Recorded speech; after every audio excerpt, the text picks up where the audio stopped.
Ustadz, bagaimana caranya agar hati senang baca Al-Quran?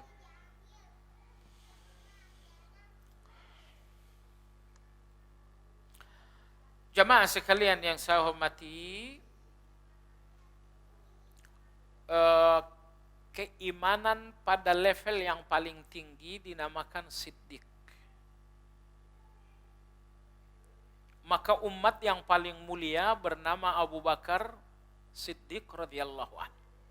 Karena level tertinggi dari keimanan adalah siddiq. Memang ada level di atas itu, yaitu al-anbiya, tapi itu bukan kelas kita. Kelas non-anbiya, kelas non-nabi, level iman yang paling tinggi adalah siddiq. Kapan keimanan seseorang dinamakan siddiq? Jawabannya, siddiq itu artinya jujur. Keimanan seseorang telah sampai pada level siddiq apabila ia jujur dengan Allah di setiap perintah dan larangan Allah. Artinya begini, kalau ada perintah Allah, ternyata Anda tidak menginginkannya, Anda tidak dinamakan siddiq. Kalau ada larangan Allah, ternyata Anda menginginkannya, Anda pun tidak dinamakan siddiq. Siddiq itu ada di setiap perintah Allah dan tidak pernah ada di dalam larangan Allah. Seorang yang siddiq enggak pernah berpikir untuk berkhianat kepada Allah Azza wa Jalla. Coba, apabila Anda bangun malam hari, ternyata malas melakukan salat malam, malas. Jamaah sekalian, malas ini adalah bibit pengkhianatan kepada Allah Azza wa Jalla. Kalau Anda udah malas, kemungkinan Anda akan berkhianat kepada Allah Azza wa Jalla. Baik. Maka orang-orang as-siddiq, ya, orang-orang yang as-siddiq, mereka memandang Al-Quran itu dengan pandangan cinta, pandangan rindu.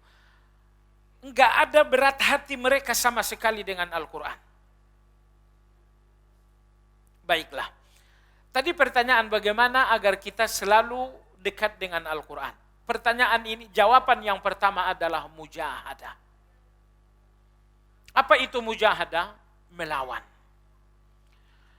Dalam diri kita ini banyak keburukan-keburukan yang menjadi kendala kita dekat dengan Al-Quran. Keburukan yang pertama, malas. Keburukan yang kedua, sibuk. Keburukan yang ketiga, lalai. Anda membutuhkan mujahadah, yaitu perlawanan. Lawan malas, lawan lalai. Kemudian lawan pula kesibukan. Ini nomor satu.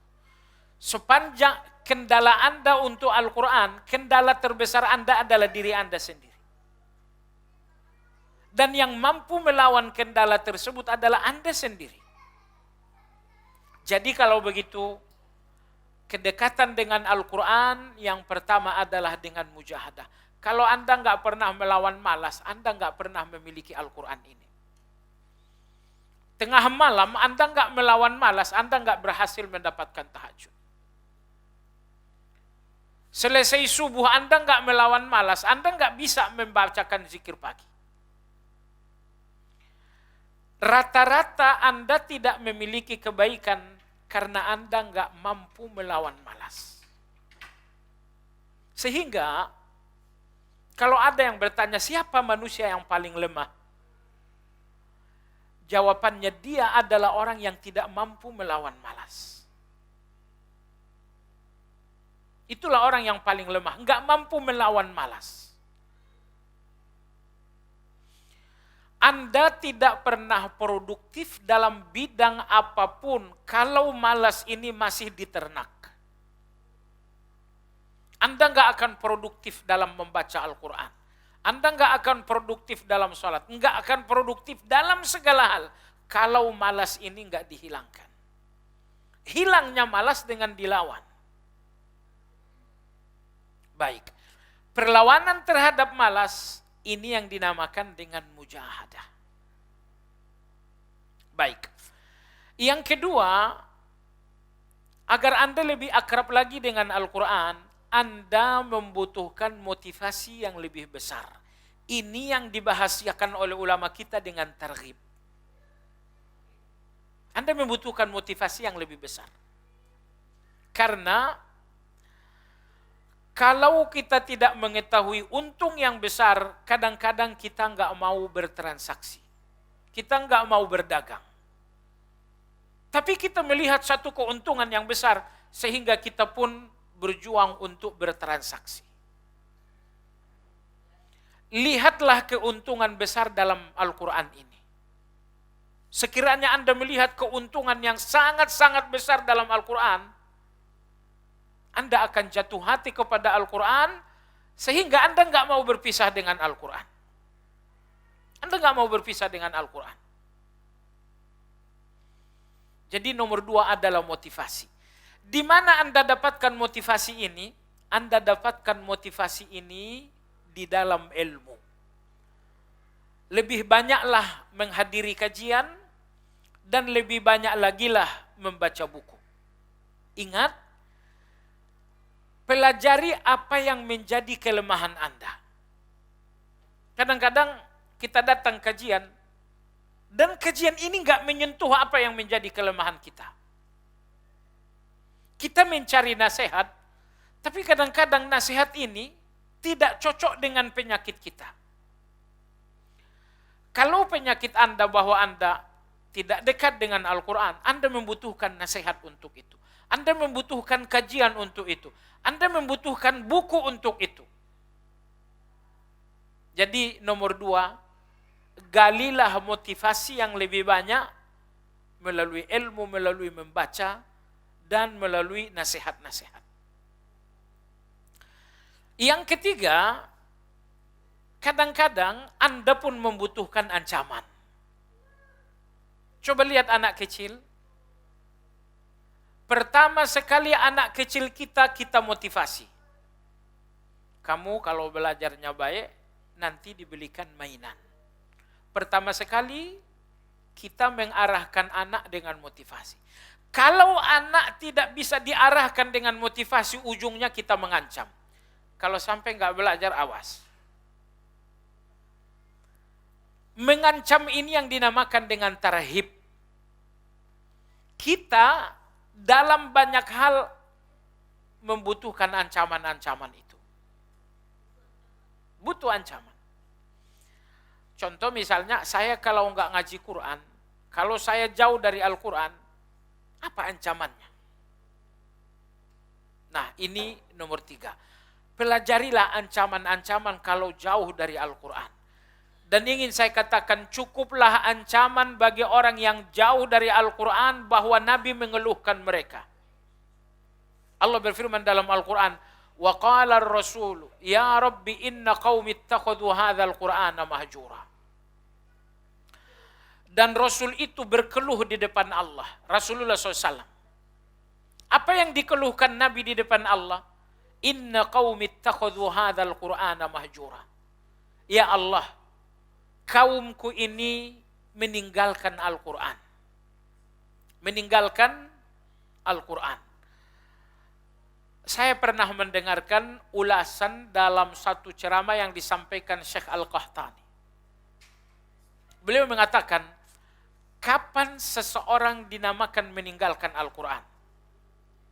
Beliau mengatakan, setiap orang yang tidak hatam Quran sekali dalam 1 bulan,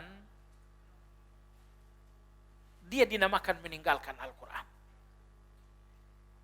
Bukan cuma Ramadan gitu ya. Di bulan Syawal nggak hatam Quran. Bulan Zulqa'dah nggak hatam Quran. Zulhijjah nggak hatam Quran. Muharram nggak hatam Quran. Kalau Anda tidak bisa hatam Quran 1 kali dalam 1 bulan, kata beliau, Anda masuk kategori orang yang meninggalkan Al-Quran.